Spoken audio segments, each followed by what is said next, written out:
Hey guys, my name is Shiloh and welcome back to the channel. It's been a few weeks and I am so sorry about that. I'm hoping to post more consistently now, and if anyone has any advice on how to get rid of migraines, drop a comment below. So without wasting any more time, let's dive right in. Here are 57 things you might have missed in episode 9 of the Amazing Digital Circus. Let's start off with a short and sweet one. Susie, who is real-life Ragatha, has a couple of horses. One of them is named Alfredo, and another one is Daisy Bell. The bowling ball that we see Jax take from Kaufmo's room in episode 1 is the same bowling ball that can be seen on Ribbit's shelf in episode 9. No idea what game Jax is playing here, but it can't be a good one because all of the cards are blank. Speaking of Daisy Bell, Piano Jax, who is undoubtedly the cutest of all the Jaxes, is playing Daisy Bell on the piano. Speaking of pianos, during the credit scene we see the cast playing in a band in one of the adventures. Pomni is playing the keyboard in memory of Jax. If you watched the episode strictly on YouTube or Netflix, you likely missed out on an exclusive theatrical pre-show scene. This bonus sequence featured the orange talking fish and a unique QR code that granted early access to finale merchandise. In the Looney Tunes scene with Jax and Zooble, Zooble shows their love for Gangle with a paper pinned to their chest that has a heart and the letters Z and G. Bubble may not be present for all of episode 9, but she does show up in the credit scene. In the credits of the final episode, Bubble shows up as a cookie Kane is making. Zooble ended up getting her spicy wish granted from episode 6. Which we actually get to see the moment Zooble is asking this once again to Kane. I think it's pretty safe to say that episode 9's flashbacks and Ribbit's room gave us confirmation that the stargazing adventure was Ribbit's idea. The scene of Leroy sleeping homeless in the alleyway was actually filmed of Gooseworx. Gooseworx was the stand-in in that scene for Leroy. Jax is the one who named Gangle. We call her Gangle. That sounds about as pathetic as she looks. What? Great choice, Gangle. I'll be sure to add that right into the system.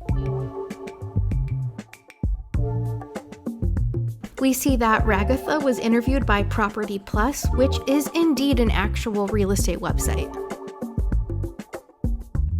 In the softball scene at the end of episode 9, Ragatha is playing for the sun rays and Pomni is playing for the moonbeams.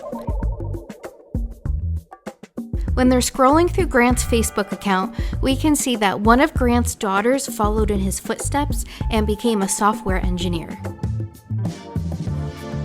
Not only does Zooble build a leash type thing to safely corral Jax into the tent, but they also build a cane for Pomni when she's injured. There's a neat scene of a 3D modeling program montage of different outfits considered for Jax, one of the outfits being an army uniform.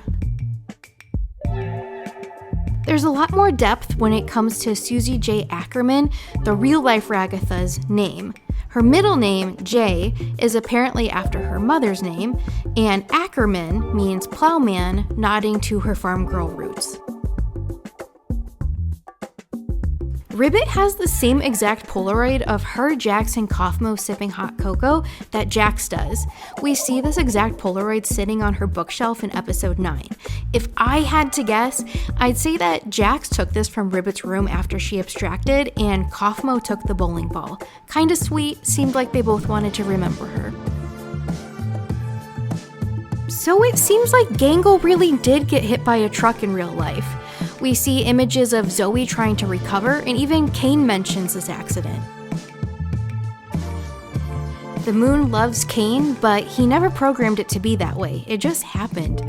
All hail Bluetooth. The fish from episode 7 can be seen in multiple scenes during the end credits.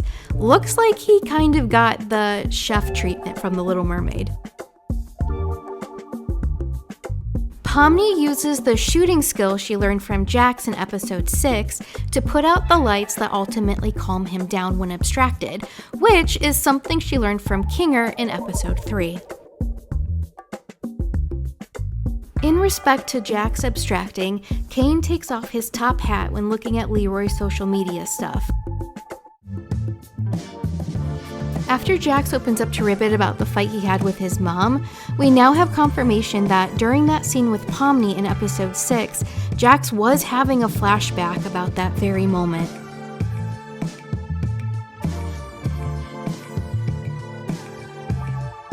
We also now have confirmation that the reason Jax bullied Gangle the most is because she was the first to arrive after Ribbit abstracted. According to Gooseworx, Kaufmo's real-life name is Doug, and Ribbit's real-life name is Leah. Ragatha ends up getting the supportive mother figure she always wanted. Ribbit's room is forest, mushroom, and star themed, making it the coolest room in the circus. Yes, this is subjective, but it's obviously true. We finally get why Kane named the hot dogs at Spudsy's Dobby Dogs. Scratch's real-life counterpart's name was Mike Dobby. Speaking of, we now know that Kane had access to everyone's actual names from the very beginning, but he chose to keep that information to himself. Kind of a dick move. In the scene of multiple Jaxes, Maid Jax says a slur, and instead of Kane's usual censor bar appearing, it's Jax's. The key to Jax's room is the same exact key for Kaufmo's room and also Zubal's room, indicating that it's a master key to all the residents' rooms or perhaps to every locked room in the circus, including Jax's own inner self.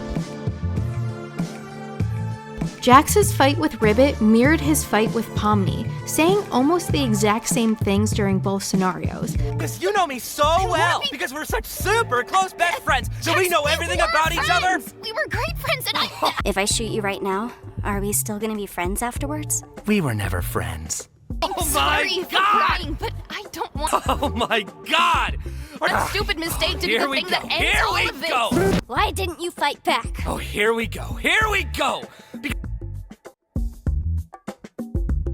The scene of Pomni and a calm, abstracted Jax is an exact mirroring of the scene in episode 3 of Kinger and his abstracted wife. The only time we physically see Jax in the flashbacks, in third-person perspective, is when he's expressing himself genuinely, such as when he's looking at himself in the mirror for the first time or when he's opening up to Ribbit. The mirror that Jax first sees his reflection in is the same exact mirror Pomni sees herself in for the first time too. In the scene with Pomni and Jax, in the moment where Jax is being very creepy, he makes the same pose from his concept art. Zubal's real-life counterpart Riley owns a queer-friendly bar named Triangle Bar, which is the shape of Zubal's head. And this is cool, but it throws me for a loop, so we're doing a tiny side tangent, so put on your foil hats and dial in for me for a sec. Riley naming her bar Triangle Bar tells me one of 4 things. Either pre-brain scan, Riley knew she eventually wanted to open her own bar and name it Triangle Bar, and thus that desire bled into the creation of her avatar. Or 2, Riley somehow subconsciously deep down knows there's a copy of her being trapped in a digital hellscape and knows her avatar had a triangle head. Or 3, it's all a coincidence. Or 4, the writers forgot that the bar was created post Zubal entering the circus. Let me know what your thought is below. The show takes place in St. Louis, Missouri, and people have even visited the now infamous bus stop that the characters take at the end of the episode. Is this why they're holding a convention in St. Louis in October? I'm tempted to go just to see the bus stop. Every emotional therapy speech can relate back to Jax in episode 9, if only he could have heard them. We all go through and deal with things differently, and sometimes you just need to let people do things their own way. as long as you're still there when they need you. Giving someone space should never be the same as giving up on them. One of the posters used for the final episode was a reference to Gooseworx's favorite anime, Neon Genesis Evangelion. In the abstracted aquarium, we see Kinger visiting his wife, and he's reading her a book about butterflies. Pomni is visiting Jax, who finally made friends again with Ribbit and Kaufmo. Abby, aka Pomni, has a YouTube channel with the handle Abby's Adventures 58. When Pomni is in Jax's mind and we see the scenario where Ragatha abstracts, Pomni reaches out to Jax in the same way that Ragatha reached out to Jax when Ribbit abstracted. This cool poster from episode 9 shows Pomni's wish for what could be when it comes to the abstracted folk. Or perhaps this is what the abstracted people see when they interact with each other. Either way, it fills my heart with a lot of joy. Just like these two having a picnic and Jax getting her beauty sleep. Zoe, aka Gangle, has her own social media account with the handle MoZoe26. The first rendered promotional image for the show mirrors the final one posted by Glitch, but with a few added characters. The film clapper during the Looney Tunes scene shows the correct episode in the 36th shot of the 5th sequence. Dang, that's a lot of takes. We finally find out what Shrimp Town is. In one of the flashbacks with Jax, you see Kaufmo and Ribbit, and in the background is a castle-like structure. If you look closely, you'll see a bunch of shrimps walking in a line with Ragatha and Kinger riding one of them. So Bubble was actually referring to a past adventure. In episode 9, when we see Kane's flashback of him discovering the mind files for the first time, 10 distinct scan files are visible, yet episode 8 only shows 7 characters on the first day. This hints at unrevealed characters who either didn't get bodies or abstracted somewhere in between the timeline of post-Scratch and pre-Pomni. When we see Kane in the void as he tries to get back to the circus, the ending is mirroring what happened at his birth. He's redoing the coding by correcting the original shapes he messed up. Similarly, when Pomni first attempts to create shapes to manipulate and restore the circus, little shapes appear, kind of like the same ones from Kane's initial programming. Episode 9 begins the same as the pilot, with the theme song, except with the lack of Kane and Kaufmo being replaced with Pomni. The Amazing Digital Circus! My name is Kane. I'm your ringmaster, and I'm here to show you the most jaw-dropping, heart-stopping, mind-bending paraphernalia you've ever laid your eyes upon! Isn't that right, Bubble? That's right, Kane. I can't wait to see what you've got cooking up for today. Well, let's not waste any time. Let's get right into the show! Jingle and Zoofle and Kinger too. Ragatha, Jax, and there's Kaufmo. Day after day after day after day after.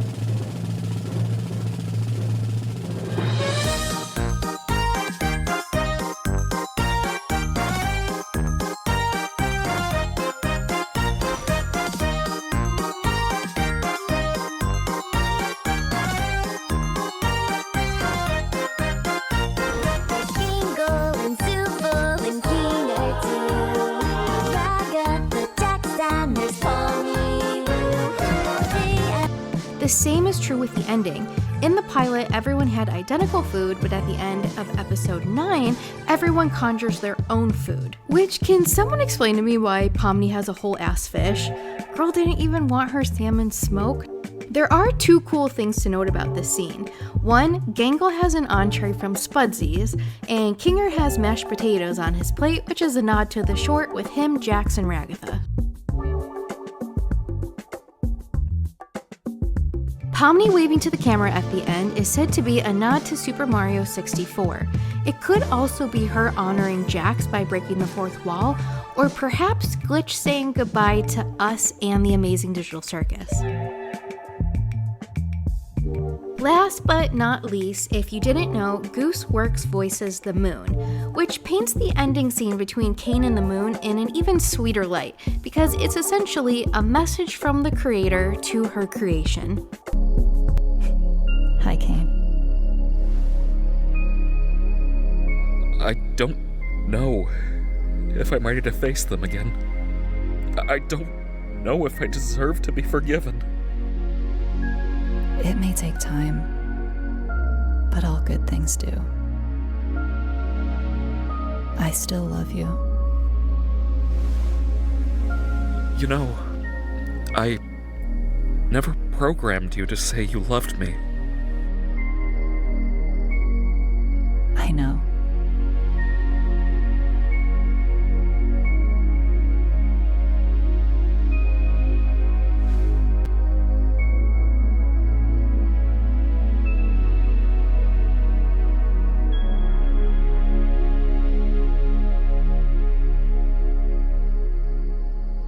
And that's it, 57 things you might have missed from the Amazing Digital Circus, episode 9. Huge thanks to anyone who made it to the end. If you made it to the end of this video, write Goose in the comments so I can thank you personally. If you enjoyed this video, please leave a like to let me know. And if you want to subscribe and become part of the community here, we would be happy to have you. I plan on doing a couple more Amazing Digital Circus videos. I also have a couple other things off the subject in the works, but if there's anything that you are hoping to see, let me know below. Thank you, love you, bye!